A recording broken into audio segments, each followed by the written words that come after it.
Encore une autre victoire. Réveillez-vous, réveillez-vous. Vous dormez comment, non, les amis? Ouais. Voilà l'ONU finalement qui a répondu. Il a produit le communiqué que Maurice Kamto demande depuis. Je vous présente d'abord la dernière page où vous allez vous-même voir les signataires. Sur les signataires, un instant. Donc, comme j'expliquais, chez les signataires, le 9 mai, Dr Enance Abraham Egbe, Dr Issoussé Eric, pour le côté de UNDP, celui qui implémente, on a Opia Mensa Kouma, et pour les Nations Unies, le coordonnateur représentant du système des Nations Unies, on a Issa Sanogo. Maintenant, on parcourt quand même le document. Allons d'abord sur là où il y a l'argent.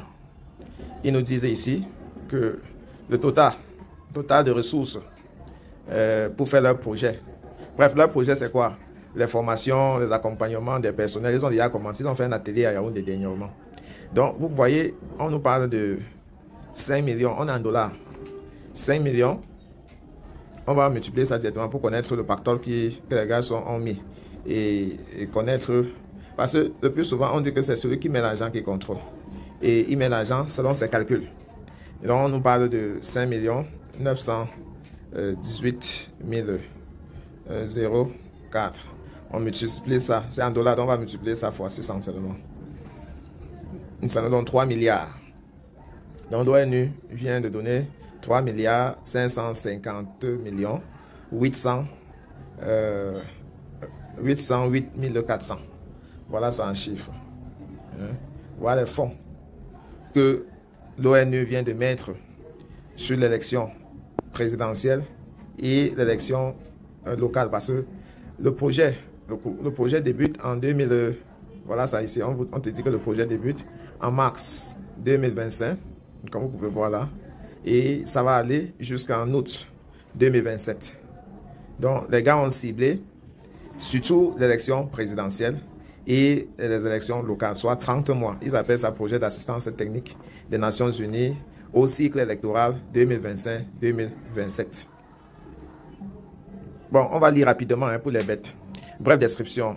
À la suite de la correspondance d'élection Cameroun du 13 mai 2024 demandant une assistance technique des Nations Unies au cycle électoral 2025-2026 comprenant les élections présidentielles, régionales, législatives et municipales ainsi que les sénatoriales, une mission d'évaluation des besoins électoraux s'est déroulée du 1er au 12 juillet 2024 conduite par la division de l'assistance électorale du DPP avec la participation de la division régionale pour l'Afrique centrale, de l'ONUEK et du Centre régional de service du PNUD pour l'Afrique.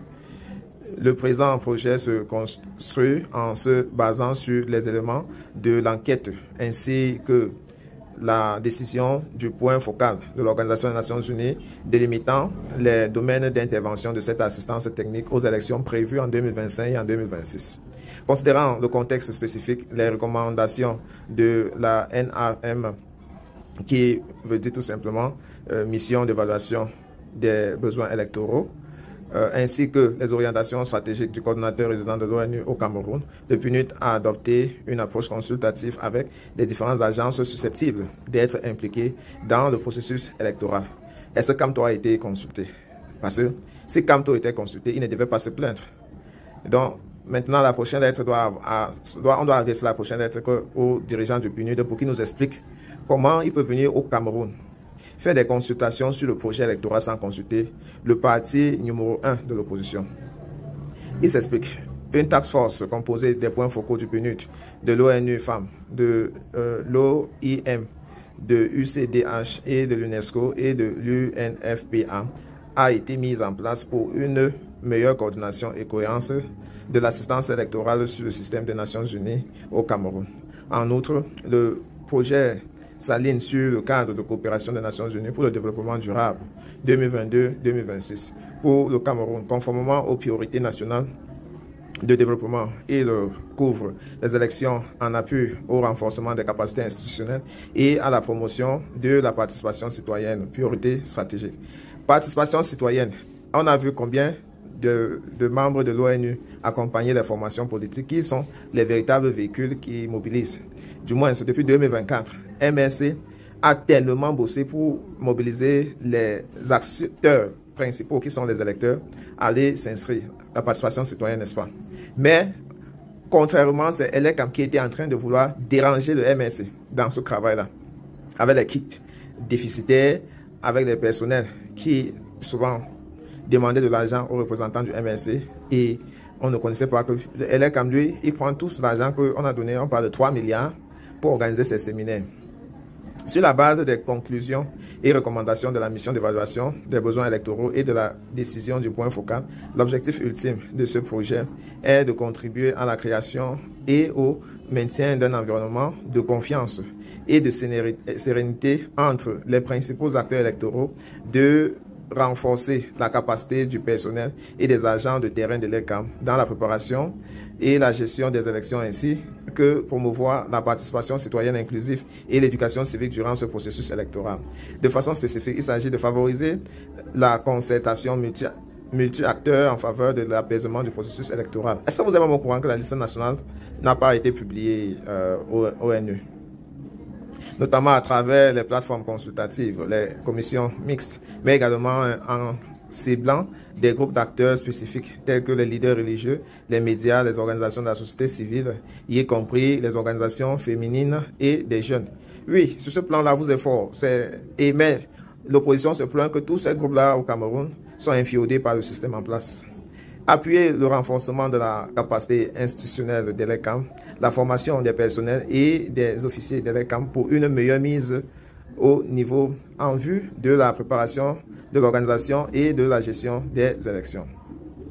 En 3, promouvoir l'inclusion, la participation citoyenne et l'éducation civique de tous les acteurs au processus électoral, notamment les femmes, les jeunes, les médias, les personnes vivant avec des handicapés, les groupes socialement vulnérables. Le projet se fonde sur les expériences programmatiques passées et actuelles en matière de consolidation de la paix et de la gouvernance, incluant notamment le projet Strengthening Capacity in Support of Peaceful Electoral Process and the Social Cohesion in Cameroon, projet financé par le PBF sur la modalité IRF de septembre 2018 à février 2020. Donc, il y a eu un antécédent. La stratégie du projet s'appuiera sur les votes suivants. Volet substantiel. Depuis les dernières élections de 2018-2020, un certain nombre de partis politiques de l'opposition avaient contesté les résultats des élections présidentielles et législatives. Ça, c'est le MSC. Aujourd'hui, il estime que ce même risque persiste encore et peut engendrer la violence électorale du fait, selon eux, qu'il n'y a pas eu de réforme électorale pour améliorer le processus électoral. Ainsi, une approche de concertation multi-acteurs nationaux, d'une part, et d'autre part, le mécanisme de coordination d'échange d'informations avec les parties prenantes seront exploités afin de promouvoir des élections apaisées et inclusives. J'espère que le fait que vous allez appeler les membres du MNC au niveau régional, au niveau départemental, au niveau communal pour qu'ils participent à vos réunions sectorielles, à la fin, vous n'allez pas dire que vous avez consulté le MNC, parce que si vous faites tout ça et que le directoire du MNC n'est pas au courant, vous n'allez pas dire que, voilà, que les responsables locaux ont le pouvoir de décision au nom du parti. Parce que quand on se plaint et continue à se plaindre, d'ailleurs, ça fait partie des motions phares sur ces pages des réseaux sociaux, que l'ONU ne lui est jamais approché ni de jour ni de nuit pour parler des affaires électorales. Il a tout simplement constaté sur la toile que les responsables d'élections Cameroun, qui se veulent indépendants, viennent de signer un accord dont la portée nous renseigne aujourd'hui qu'elle s'élève à des milliards. Donc, vous comprenez que les inquiétudes que vous êtes en train de vouloir résoudre à travers ce partenariat, au contraire, vous avez plutôt ajouté. Assurer la promotion de l'éducation civique et la participation inclusive dans le processus électoral, en particulier pour les jeunes, les femmes, les personnes vivant avec des handicapés. Volet opérationnel. Le projet cible à la fois le renforcement de la capacité institutionnelle de l'ELECAM pour accroître la capacité de niveau professionnel de ses agents, du personnel de terrain, ainsi que la concertation multi-acteurs dont l'appui des acteurs clés du processus électoral tels que les partis politiques, les médias. On n'aurait pas fini de vous dire que les partis politiques, notamment le MSC, ne se sentent pas inclus.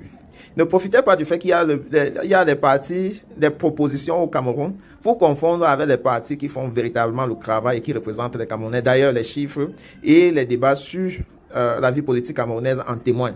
Vous n'allez pas dire que vous êtes sous. Vous voyez la réalité. Si vous choisissez d'aller toujours réunir des personnes qui n'ont pour opposants que eux-mêmes, ou alors leur présence dans les meetings des autres, ou alors sur les plateaux de télévision, ça vous engage.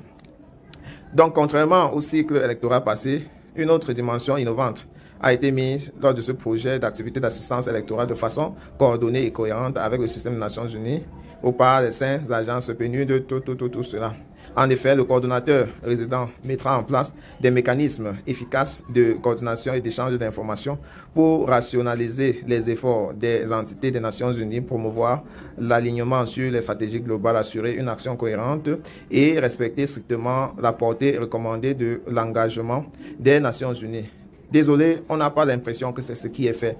Monsieur le coordonnateur représentant, volet temporel, ce projet prend en compte l'hypothèse du risque de contexte politique pays ainsi que des scénarios de calendrier électoral susceptibles de modification conformément à la loi électorale.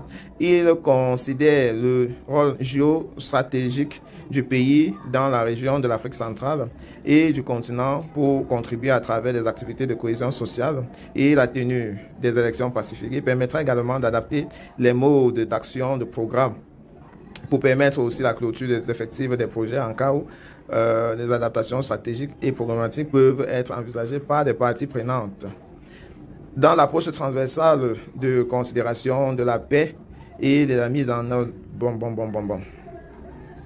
Donc, de façon conclusion, en effet, le cadre coopératif d'ici 2026, les jeunes, les femmes, les groupes, les plus vulnérables, les personnes vivant avec un handicap, y compris les réfugiés et les populations déplacées internes, contribuant activement à l'efficacité des politiques et à la performance des institutions publiques au niveau national, régional, communal, jouissant pleinement de leurs droits, selon les ODD. Mensonge, on est à quelques mois de la convocation, rien n'est pressenti parce que l'approche a été tronquée. Les capacités des acteurs de la société civile, des populations, y compris les jeunes, les femmes, les personnes vivant avec les capacités de conditions d'anticipation et de repos au choc des institutions indicatives. Les différents acteurs sont encouragés à collaborer. La concertation afin de favoriser les élections pacifiques, c'est tout ce que le MSC demande. Les capacités institutionnelles de l'ECAM, les autres entités spécifiques sont renforcées, la participation citoyenne et l'éducation civique sont renforcées en vue de garantir les élections inclusives. Docteur Eric Essoussé connaît tous ces termes et puis il a encore la possibilité de parler en gueulant le MSC. Et pourtant, il semble que le MSC est un acteur majeur dans ces 3 milliards qu'ils auront à justifier. S'il ne devient pas humble, il part rencontrer le professeur Maurice Kamto pour l'expliquer terre à terre comment l'ONU vulgarise ou alors sensibilise que les Camerounais partent s'inscrire. Je sais qu'ils vont produire les documents le moment venu parce que je vois, chaque fois que je suis sur la CIA TV, je vois quand même beaucoup de colloques organisés avec des antennes de LECAM et sur les bannières des ONG. Et ça a toujours été comme ça. Il y a beaucoup de personnes au pays qui vivent grâce à ces fonds-là.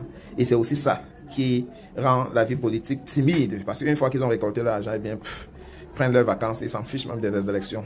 Donc, voilà pour vous, en quelque sorte, le résumé de ce fameux lettre contrat entre LECAM et l'ONU. C'est toujours un plaisir de vous lire. D'ici à un autre numéro, prenez soin de vous, quoi qu'il arrive, gardez le sourire et bien le bonjour.